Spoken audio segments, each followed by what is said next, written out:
Klabu ya Simba ndo klabu ambayo inatazamiwa kutajwa kama klabu bora ya msimu huu, lakini pia hata kocha wake ndio anatajwa kuwa anawezekana akawa ndo kocha bora wa msimu huu.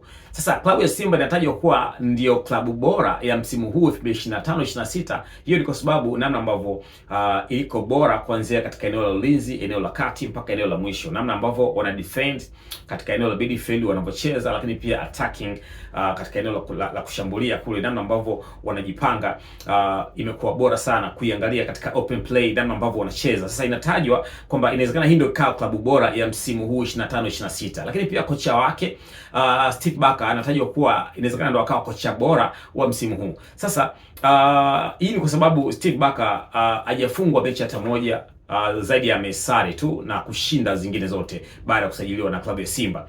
Sasa waweza kujiuliza kwamba klabu ambayo inatazamiwa kuwa klabu bora ya msimu na kocha wake ndio anatazamiwa kuwa kocha bora, lakini haijatoa ubingwa.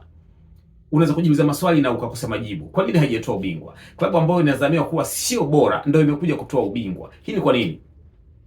Kuna baadhi ya wadau wa soka wanatoa sababu zao nyingi hapo, kwamba udhaifu wa marefari kuzitafsiri sheria 17 za mpira na kutenda haki katika matukio ya mpira wakati mpira ukiendelea kuchezwa. Hiyo imepelekea baadhi ya klabu ambayo inatazamiwa kuwa bora kukosa ushindi au kukosa ubingwa, na nyingine ambayo inatazamiwa kwamba sio bora katika msimu huu na imetoa ushindi. Yaani kuna baadhi ya mechi marefari hawakuweza kustafsiri sheria inavyopaswa.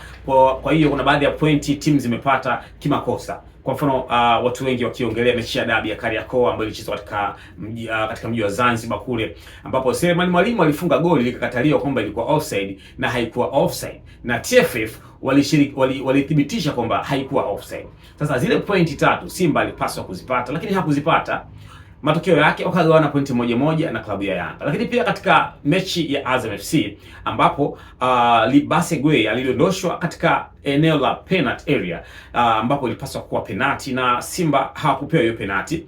Referee Arajiga aliona kwamba ni changamoto ya kawaida. Sasa hayo makosa ya kibinadamu ambayo yanafanywa na waamuzi yamepelekea baadhi ya timu kutokupata pointi ambazo ni halali wao kupata, na mwisho wa siku umekuwa chini ya matokeo sahihi ambayo walipaswa kuyapata. Sasa hizo ni baadhi ya sababu ambao wadau wanasema kwamba makosa ya kibinadamu ambayo wanayafanya marefari kushinda kutafsiri sheria imepelekea baadhi ya timu ambazo zinaonekana ni bora hazikutoa ubingwa, na zile ambazo zinaonekana sio bora kwa msimu huu na zimetoa ubingwa.